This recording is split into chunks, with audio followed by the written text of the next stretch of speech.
महाकुंभ के अंदर अब जाना सेफ है या नहीं, क्योंकि महाकुंभ सिर्फ 6 दिन का बचा है। और देखो कुछ ऐसा हुआ था हम लोगों के साथ।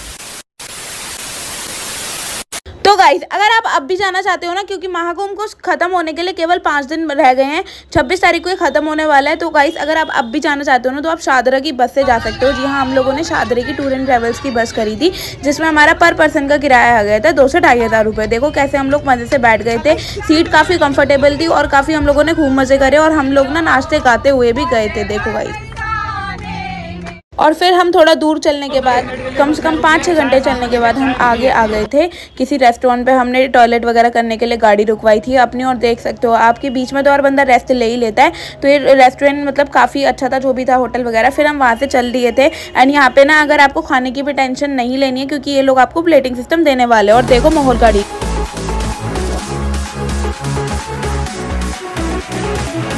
भाई ऐसा लग रहा था कि सच में यार लॉन्च बना दिया हो बस को। लेकिन हम तो भाई खूब मज़े करते हुए गए थे। और फिर उसके बाद हम जब रुके थे किसी एक रेस्टोरेंट पे, तो यहाँ पर इन्होंने हमारा प्लेटिंग सिस्टम करवाया था कि हमें भाई प्लेट्स दी थी खाने के लिए। तो हमें ऐसा नहीं था कि हम भूखे मर रहे। और देखो पीछे विवेक भाई अपना हाथ वाथ हिला के हाय हेलो कर रहे थे। और देखो ये सारी हमारी आ गई थी प्लेट्स। हमने डिनर करा और डिनर के बाद विवेक भाई ने कुछ बहुत ही बढ़िया चीज़ ली। अभी दिखाती हूँ आप लोगों को। पहले उससे पहले का रश देख लो आप कि कितना ज़्यादा था। और अब वो चीज़ की बारी आ गई जो विवेक भाई ने ली थी।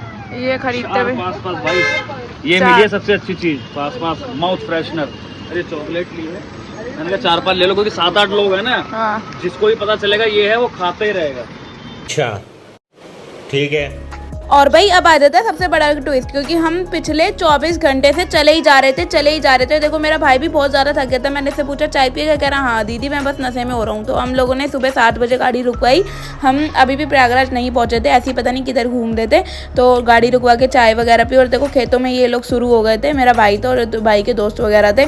फिर उसके बाद भाई कम से कम हम लोगों ने जो सुबह की धूप ली ना, मज़े आ गए। उसके बाद भाई हमें कम से कम 26 घंटे लगे थे प्रयागराज पहुंचने में, अब भी नहीं पहुंचे थे। और यहाँ पे सुबह के 7-8 बज रहे थे। फिर देखो जैसे तैसे हम शाम को 5 बजे प्रयागराज पहुंच ही गए थे। मजा आ रहा है, बहुत मजा आ रहा है, मजा आ रहा है, चल रहा है, मजा आ रहा है। हाँ नानी याद दिला, नानी को देखूंगी आज अपनी। अगर नहीं पकड़ेगी नानी याद आएगी।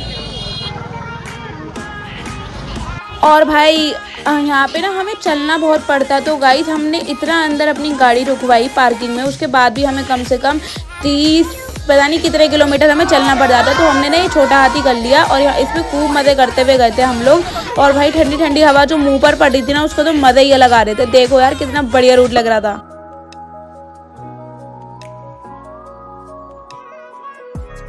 और अब बारी आती है संगम तक पहुंचने की। तो गाइस हम लोग ना यहाँ पे बहुत बड़ा ट्विस्ट आने वाला है। तो उससे पहले देखो पूरा खाली हो चुका है, अब ज़्यादा भीड़ नहीं है। अगर आप जाने का सोच रहे हो तो 5 दिन बाकी हैं, फटाफट से जाके चले जाओं, क्योंकि फिर उसके बाद ये कभी नहीं आने वाला। इस जन्म में तो आपको कभी नहीं मिलने वाला। देखो गाइस कितना सुंदर लग रहा था, दिन ढल रहा था और अरेंजमेंट्स काफ़ी अच्छे करे हुए हैं। हर जगह पर टॉयलेट बना रखा है। और देखो अब बारी आती है हम लोगों का अंदर जाने के लिए। जब हम जैसे ही घाट पर गए तो हमने सोचा कि चलो यार अब डुबकी वगैरह लगाते हैं। तो यहाँ पर देखो हम लोग आ गए थे और खूब मजे कर रहे थे। मम्मी भी खूब अच्छे से स्नान कर रही थी। मम्मी को देख के भाई मैंने कहा चलो भाई मैं भी करती हूँ। तो मम्मी ने भी खूब डुबकी वगैरह लगाई, मैंने भी लगाई। और देखो फिर ना यहाँ पे कितना सुंदर माहौल हो रहा था, आरती वगैरह हो रही थी। और देखो ये मम्मी ना मेरे भाई को कैसे नहला रही है। फिर उसके बाद हम दोनों ने डुबकी तो लगाई, लेकिन देखो मेरा भाई ना शंख बजाने की कोशिश कर रहा था, उसने पूरा दम लगा दिया था। और हम लोगों को देखना ये था कि क्या सच में बजा पाएगा या नहीं। और अब देखो क्या हुआ।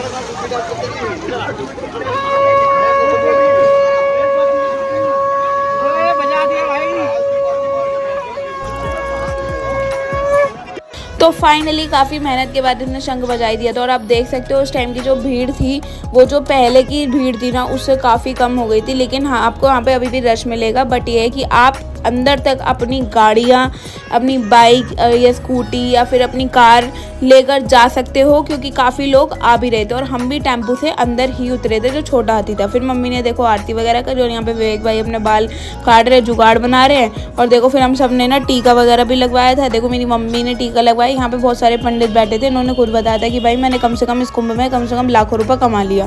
तो मैंने कहा सही है भाई, काश मैं भी आ जाती इस कुंभ के अंदर तो मैं भी कमाई लेती। फिर हम लोगों ने टीका वगैरह लगवाया।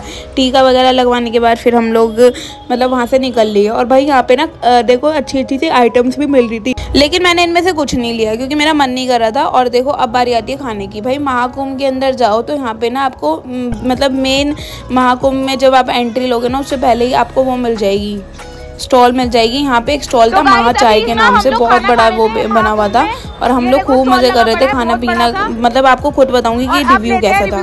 कैसा लगा खाना मम्मी? सबको बताओ भाई, बाइक में सबको, अगर जो कोई भी आ रहा है उसे खाना चाहिए।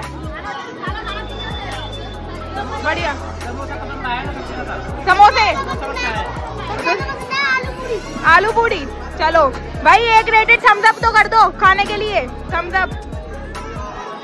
बढ़िया है, देखो सब लगे। तो अगर आपको ये टेंशन हो रहा है भाई हमें तो खाना पीना नहीं मिलेगा, तो यहाँ पे जगह जगह पर स्टॉल्स थे, भंडारे भी हो रहे थे। और यहाँ पे देखो योगी जी ने पानी पीने की मशीन भी लगवा रखी थी और हर टाइप के अखाड़े थे। और देखो फाइनली हम बाहर निकल के हमने ये टेम्पो फिर से करा क्योंकि भाई चला नहीं जा रहा था, सच में थोड़ा चलना पड़ गया, लेकिन मज़ा बहुत आया। तो गाइस अगर आपको वीडियो अच्छी लगी प्लीज़ लाइक शेयर कमेंट